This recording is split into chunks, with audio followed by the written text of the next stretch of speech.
지금은 대림절 첫 번째 주일을 지난 주간입니다. 우리가 잘 알다시피 대림절은 기다리는 시간입니다. 우리 주님 메시아가 오실 그 날을 기다리는 시간입니다. 그래서 성탄절을 기다리기도 하고 또 다시 오실 예수님의 재림을 기다리는 그러한 의미를 더욱더 되새기는 절기가 이 대림절 기간이다라고 할 수가 있습니다. 그런데 기다리는 것은 정말 쉽지가 않습니다. 여러분들도 어떤 뭔가를 가지고 싶고 또 이루고 싶어서 기다릴 때 그게 결코 쉬운 것만은 아니다라고 하는 것을 많이들 경험하셨을 거라 생각이 듭니다. 특별히 어떠한 큰 정말로 선한 일을 하고자 하지만 그게 지체되었을 때 우리의 마음에 찾아오는 그 낙심을 어떻게 우리가 이겨내야 되는지, 그게 바로 신앙의 그 깊이라 할 수가 있을 것이고 신앙의 본 모습이다라고 할 수가 있을 것입니다. 우리가 오늘 읽은 말씀은 그 기다림의 실패에서, 그 기다림에 있어서 잠깐 실수를 저질러서 그 결과가 좋지 않은 그러한 모습을 우리가 볼 수가 있습니다. 오늘 읽은 말씀을 보면 아브라함이 드디어 100세가 되어서 기다리던 드디어 그 부인 사라를 통하여서 아들을 낳았는데, 이삭을 낳았는데 너무나 기쁘죠. 그래서 그의 이름도 웃음이라고 하는 뜻의 이삭이라고 하는 이름을 붙여줬습니다. 하지만 이삭이 태어나서 모든 게 다 좋아질 거다라고 생각했을지 모르지만 좋은 일만 있는 것은 아니었습니다. 이삭이 태어남으로 인하여서 안 좋은 일도 벌어졌습니다. 그것은 다른 것이 아니라 사라의 여종이었던 하갈이라고 하는 여종과의 사이에서 먼저 낳았던 아들 이스마엘과의 갈등이 있었기 때문입니다. 하나님께서는 사라를 통하여서 아브라함의 자손을 번성하게 하신다 약속하셨지만 이 아브라함은 그것을 기다리다가 10년째 되던 해에 더 이상 기다리지 못하고, 사라도 더 이상 기다리지 못하고 사라가 자기의 여종을 자기의 아브라함에게 처불어 주어서 나의 아들을 대신 낳도록 하자 하고 서로 합의를 하고 아들을 낳았는데 그게 바로 이스마엘이죠. 그런데 그 이스마엘 한 사람이 있을 때는 문제가 없었지만 본 부인인 사라가 아들을 낳자 갈등이 생깁니다. 우리가 오늘 읽은 말씀을 보면 우리 한번 8절과 9절을 다 같이 한번 읽어보도록 하겠습니다. 8절과 9절 시작. 아기가 자라매 젖을 때고 이삭이 젖을 때는 날에 아브라함이 큰 잔치를 베풀었더라. 사라가 본즉 아브라함의 아들 애굽 여인 하갈의 아들이 이삭을 놀리는지라. 이삭이 젖을 때는 날, 당시 관습에 따르면 보통 3년 정도 지난 후에 젖을 때고, 그래도 그 정말 어리고 신생아였던 유아 사망률이 높던 그 고대 사회에서 여기까지 중요한 고비를 넘기고 잘 자랐다는 것을 축하하면서 돌잔치를 하듯이 잔치를 벌였습니다. 그런데 그때 사라가 어떤 광경을 봤는데 다른 것이 아니라 이스마엘이 이삭을 놀리는 것을 보게 되었습니다. 어떻게 보면 사라는 이미 그의 여종인 하갈에게 모멸을 당했던 기억이 있습니다. 우리가 이전 성경을 보면 16장에 보면 하갈이 처음에는 자기의 여종의 아이를 낳아 주려고 했지만 정작 아이를 낳자 자기의 여종을 멸시했다라고 했습니다. 그때 사라는 너무나 충격을 받고 배신감에 떨어서 그때 여종인 하갈을 집에서 쫓아내라고 그렇게 자기 남편에게 울부짖었는데, 그때로부터 아마 사라의 마음속에는 이 이스마엘이라고 하는 존재가 굉장히 눈에 걸렸을 겁니다. 이 이스마엘이라는 존재 때문에 자기의 위치가 흔들릴 수 있고, 더군다나 정말 목숨과도 바꿔도 아깝지 않을 자기의 자식을 위협할 수 있는 그러한 존재로서 보였기 때문에 그냥 이스마엘이 이삭을 장난으로 놀릴 수도 있을 테지만 그걸 보면서 사라의 마음은 온갖 불안감과 온갖 분노가 치솟아 오르면서 아브라함에게 당장 쫓아내라고 또 화를 냅니다. 아브라함은 그 오랜 세월 그 독자로서 이스마엘을 길렀기 때문에 정말 그 아들을 쫓아내는 것이 쉽지 않은 일입니다. 하지만 하나님께서는 오늘 말씀에 사라를 통하여서 낳은 그 자식이라야 너의 그 약속의 자손으로 인정받을 것이다 라고 말씀을 하셔서 사라의 말에 따르라라고 하신 하나님의 말씀에 순종해서 하갈과 이스마엘을 출가를 시키는 것을 우리가 볼 수가 있습니다. 왜 이렇게 집안에 갈등이 생기고 왜 이렇게 아브라함의 인생에 어려운 고민의 시간들이 찾아왔느냐? 그것은 다른 것이 아니라 아브라함이 하나님의 약속을 기다리다가 기다리는 시간을 잘 기다리지 못해서 그런 결과가 찾아온 것이죠. 아브라함은 10년이라고 하는 시간을 기다렸습니다. 75세에 정말 하나님의 약속을 믿고 하나님께서 자손을 약속하고 땅을 약속하는 그 약속의 말씀을 믿고 하나님을 따라 나섰는데 10년이라는 시간이 지나자 그의 인내심에는 한계가 오고 그 마음속에는 불안감이 가지고 왔습니다. 75살도 적은 나이가 아닌데 85세가 되는 그 해에 얼마나 불안감이 커졌겠습니까? 그러다 보니까 하는 일이 그 당시 사회의 관습을 따라서 여주인의 그 여종에 통하여서 자기의 자식을 낳고자 했던 것입니다. 하나님의 약속의 말씀을 믿고 기다리다가 지쳐서 자기의 인간의 생각과 세상의 방법대로 하다가 결국에는 이렇게 인생이 갑자기 갈등이 생기고 꼬이는 일이 벌어지고 만 것입니다. 우리가 이러한 모습을 보면서 좋을 거라고 생각했던 그 행동의 결과가 계획했던 것과는 전혀 다르게 펼쳐지는 것을 볼 수 있습니다. 사람의 생각으로는 가장 좋아 보이고 사람의 생각으로는 최고의 방법처럼 보이고 주변 사람들도 다 하고 있기 때문에 이 방법이야말로 현실성이 있고 가장 좋은 방법이라 생각했지만 예상과는 전혀 다르게 결과가 찾아올 때를 우리도 많이 경험합니다.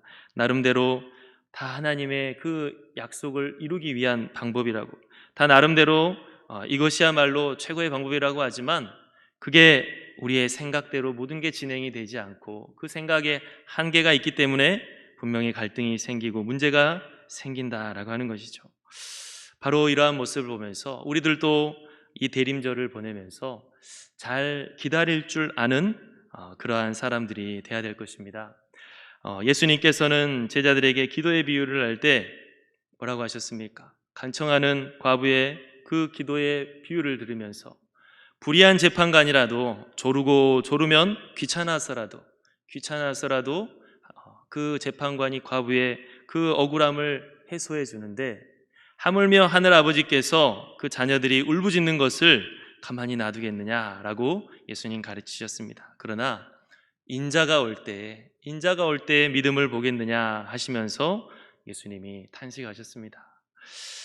정말 로마 시대 때 박해 때 수많은 정말 박해를 받으면서 우리 주님께서 곧 오실 것이라고 하는 그 믿음을 가지고서 성도들이 그 박해를 버텼는데 시간이 지날수록 우리 주님이 오시는 것이 보이지 않고 우리 주님이 오실 날이 언제인지 헤아려지지 않을 때 그 박해 속에서 수많은 성도들이 어떤 생각을 했을까요?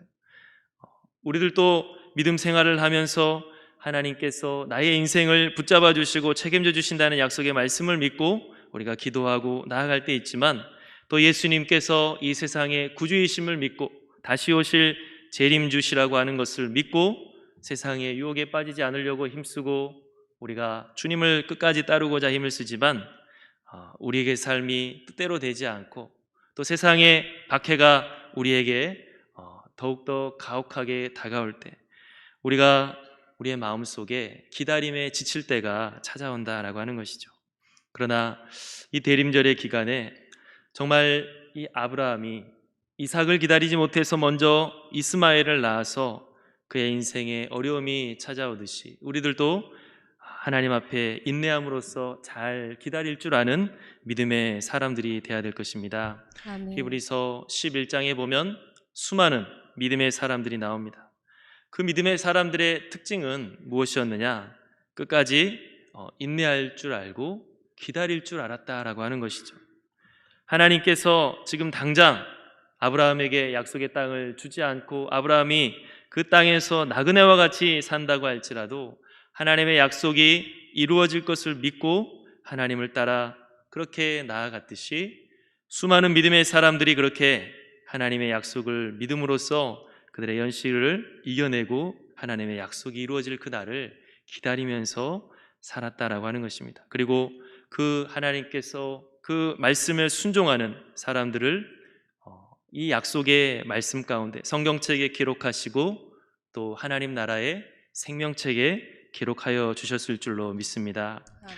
우리가 하나님을 믿지 못하고 하나님의 방법이 아닌 인간의 방법을 사용한 결과 모든 갈등이 일어난 것을 다시 한번 눈여겨봐야 될 것입니다. 사람의 생각으로는 이것이 완벽하다라고 생각하지만 사람의 생각은 한계가 있기 때문에 뜻밖의 결과가 일어날 수밖에 없습니다. 그렇기 때문에 우리들은 하나님께서 모든 것을 주관하시고 하나님께서 모든 틈을 메워주시면서 합력하여 선을 이루시는 하나님의 은혜를 신뢰하면서 끝까지 하나님을 붙드는 하나님의 백성이 되어야 될 것입니다. 아멘. 세상 사람들이 세상의 방법이 더 낫다라고 이야기하고 아무리 하나님의 방법이 옛날 방법처럼 보인다 할지라도 하나님의 방법이야말로 진리이고 하나님의 방법이야말로 우리를 구원하는 말씀인 것을 우리가 분명히 믿고 그 약속의 말씀을 따라서 한 발짝 한 발짝 나아가야 할 것입니다. 아멘. 내 생각이 아무리 정말로 영특한 생각이고 현실적인 것 같고 효율적인 것 같아 보인다 할지라도 내 생각보다 하나님의 지혜가 더 크다고 하는 것을 분명하게 선포하면서 내 생각을 따르는 것이 아니라 하나님의 말씀을 따르고 하나님의 방법을 찾아 나아갈 수 있는 우리 모든 믿음의 사람들이 될 수 있기를 바랍니다. 아멘. 우리가 오늘 이 말씀을 보면서 하나님의 샬롬이 하나님의 나라가 정말로 나에게 이루어지기를 원한다면 우리는 인간적인 방법이 아니라 하나님의 방법으로 우리가 그러한 것들을 구해야 됨을 우리가 볼 수 있습니다. 우리 한번 12절 말씀 다 같이 한번 읽어보도록 하겠습니다. 12절 시작. 하나님이 아브라함에게 이르시되 내 아이나 내 여종으로 말미암아 근심하지 말고 사라가 내게 이른 말을 다 들으라. 이삭에게서 나는 자라야 내 씨라 부를 것임이니라. 아멘. 자, 사람의 생각으로는 이스마엘도 아브라함의 자식이고 이삭도 아브라함의 자식이니까 하나님께서 그 자손의 축복을 해줬을 때 이스마엘을 통해서도 충분히 이루어질 수 있지 않겠습니까? 라고 생각을 할 수 있을 겁니다. 그런데 하나님 뭐라고 하십니까? 이삭에게서 나는 자라야 내 씨라 부를 것입니다. 하나님께서 약속하신 것이 그 축복이 사람의 방편대로 사람의 생각대로 가는 것이 아니라 하나님이 지정한 그 방법대로 이루어진다라고 하는 것입니다. 그것은 하나님의 평강과 하나님의 은혜는 하나님의 주권에 속한 것이다 라고 하는 것이죠. 하나님이 이스마엘을 내가 낳았지 않습니까? 이스마엘을 통해서 하나님 복을 그냥 주시면 되는 거 아닙니까? 우리가 마음대로 하나님의 복을 달라고 우리가 기도할 수도 있습니다. 하지만 하나님 분명히 말씀하시기를 이삭에게서 난 자라야 내 씨라 부를 것입니다. 하나님의 평강을 얻기를 원하고 하나님의 샬롬과 하나님의 축복을 또 하나님 나라의 은혜를 얻기를 원한다면 하나님의 방법대로 행해야 된다라고 하는 것입니다. 아멘. 하나님의 그 말씀에 진리가 담겨 있고 하나님의 말씀에 생명이 달려 있다라고 하는 것을 너희가 믿고 그 말씀대로 따라야 된다라고 하는 것을 우리가 오늘 말씀을 통해서 분명하게 기억해야 될 것입니다. 세상에 많은 실수가 있다라고 한다면 악한 씨앗을 뿌리고 선한 열매를 구하는 것이다 라고 할 수 있을 겁니다.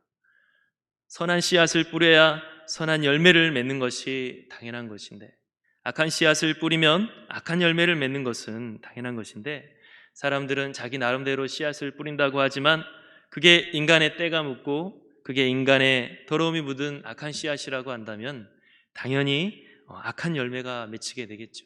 그렇기 때문에 항상 우리는 하나님의 말씀이 진리인 것을 알고 하나님의 말씀 가운데에서 선한 씨앗 뿌리는 하나님의 말씀 가운데 서는 것이 무엇보다 중요함을 우리가 기억해야 됩니다.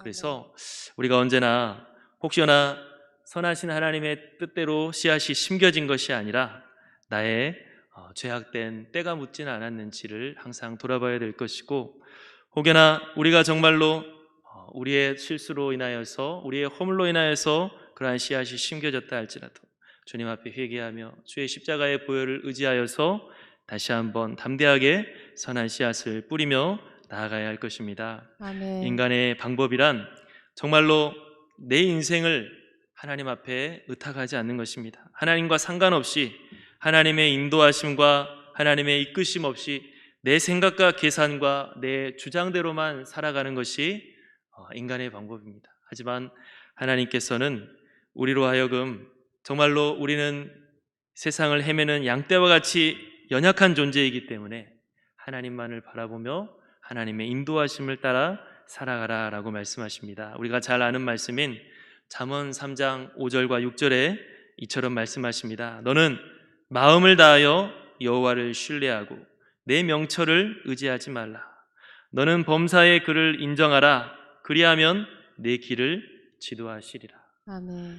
우리가 우리 자신을 의지하지 아니하고 우리 자신의 생각이 전부이다라고 생각하지 아니하고 우리의 명철이 최고라고 생각하지 않고 하나님을 인정하면서 하나님의 살아계심을 인정하고 하나님의 지혜로움을 인정하고 하나님께서 어떠한 상황 속에서도 하시고자 하신다면 나를 들어서 쓰신다고 하는, 하나님께서 합력하여 선을 이루신다라고 하는 그 하나님의 능력과 지혜를 인정하고 그분을 범사에 인정하면 하나님께서 지도하시리라 라고 말씀하고 있습니다. 하지만 하나님을 믿지 못하고 하나님을 떠나서 뭔가 이뤄보려고 하는 인간적인 방법으로 우리가 나만의 것을 사용한다라고 한다면 그것 자체에 한계가 있기 때문에 반드시 새로운 문제를 잉태하고 있다라고 하는 것을 기억해야 됩니다. 아브라함이 이스마엘을 낳을 때 이것이 최고의 방법이라고 생각했지만 그 방법 자체에 한계가 있기 때문에 새로운 문제가 그 시작 안에 잉태가 되었듯이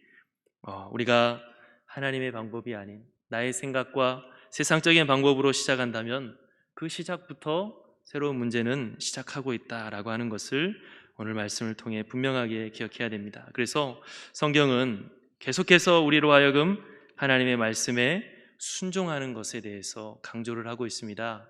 우리가 나 자신을 부인한다라고까지 할 정도로 하나님의 말씀에 순종하는 것을 강조하고 있는데 그것은 다른 것이 아니라 우리의 허물이 아닌 하나님의 말씀에 선한 씨앗만 온전히 심겨서 하나님의 나라가 온전히 임하는 것이 하나님의 계획이기 때문입니다.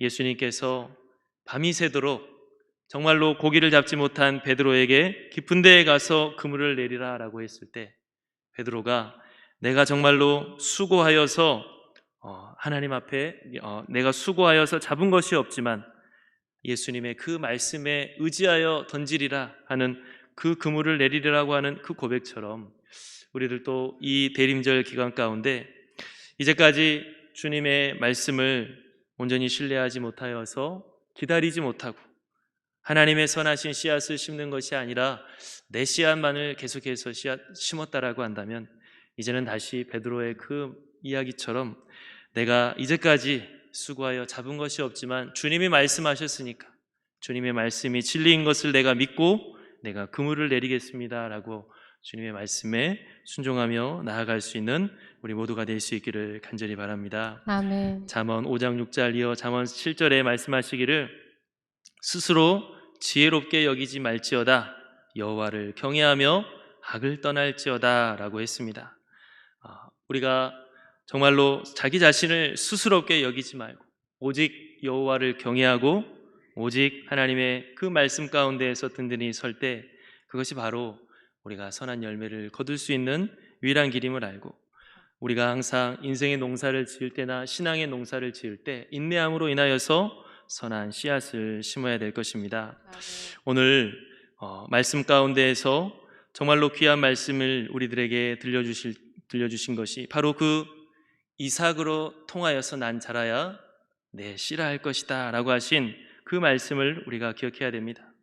예수님께서 이 땅 가운데 오셔서 우리로 하여금 하나님의 자녀를 삼아 주셨는데 우리가 어떻게 아브라함의 육신의 혈통도 아니고 아브라함처럼 믿음의 그 모습을 보이지도 않았지만 어떻게 우리가 예수 그리스도를 통하여서 구원을 받을 수가 있느냐? 다른 것이 아니라 아브라함에게 약속의 말씀을 통하여서 그 자손의 축복을 이루어 주시듯이 우리도 예수 그리스도의 복음의 약속의 말씀, 그 말씀을 통하여서 우리가 구원을 받을 수가 있는 것입니다. 아멘. 하나님께서 우리에게 구원을 주시는 것은 다른 것이 아니라 우리의 선함이 아니라 우리의 허물 없음이 아니라 바로 그 약속의 말씀, 아멘. 이삭을 통하여서 너의 자손을 번성하게 하리라는 그 약속을 하나님이 하셨기 때문에 이삭의 그 아브라함의 자손이 번성할 수 있고 정말로 메시아가 그 자손 가운데 올 수 있었듯이 예수 그리스도를 통하여서 우리를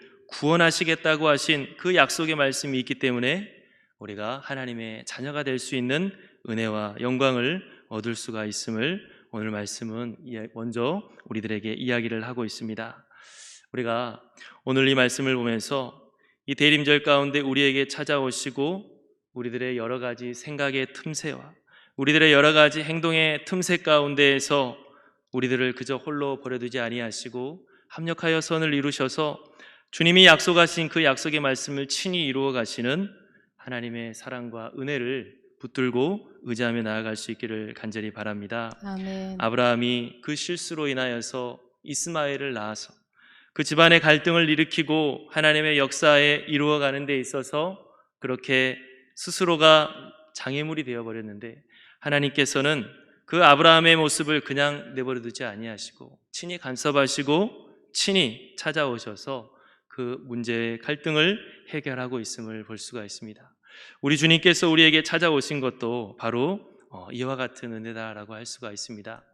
우리 모두는 하나님을 배반하고 우리 모두는 하나님을 배신하고 떠난 자들이지만 하나님께서는 우리를 그냥 내버려 두지 아니하시고 우리에게 친히 찾아오셔서 우리로 하여금 정말로 예수 그리스도를 통하여서 구원을 얻을 수 있도록 길을 열어주신 바로 그렇게 간섭하시고 우리에게 은혜를 베풀어 주시는 은혜를 우리가 오늘 말씀을 통해서 기억해야 됩니다. 하나님께서는 우리에게 믿고 기다리라고 했습니다. 아브라함과 사라가 왜 기다리지 못했느냐? 결국에는 그들이 하나님을 믿지 못했기 때문이다 라고 할 수가 있습니다. 하나님의 능력을 믿지 못하고 하나님의 지혜를 믿지 못한 것입니다. 우리들도 우리들에게 고난이 찾아올 때, 우리들에게 믿음의 어려움이 찾아올 때 기다리지 못할 때가 있는데 그것은 다른 것이 아니라 하나님을 믿는 믿음이 사라질 때 우리가 기다리는 것을 멈추게 되어버립니다.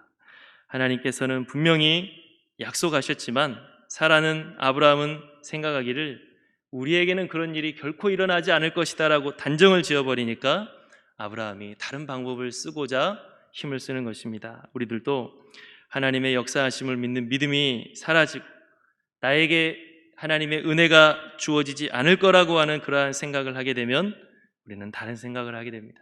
하나님을 구하지 않고 내 나름대로의 방법을 찾게 되고 내가 생각했을 때 하나님의 역사를 바라보는 것이 아니라 내가 생각했을 때 실현이 가능하다 싶은 그러한 목표들, 세상적인 기준들을 우리가 바라보게 되는 것입니다. 그래서 천국의 영광을 사모하며 나아가는 것이 아니라 이 세상의 물질의 풍요와 권세만을 바라보며 나아가는 그러한 모습이 되고 마는 것입니다.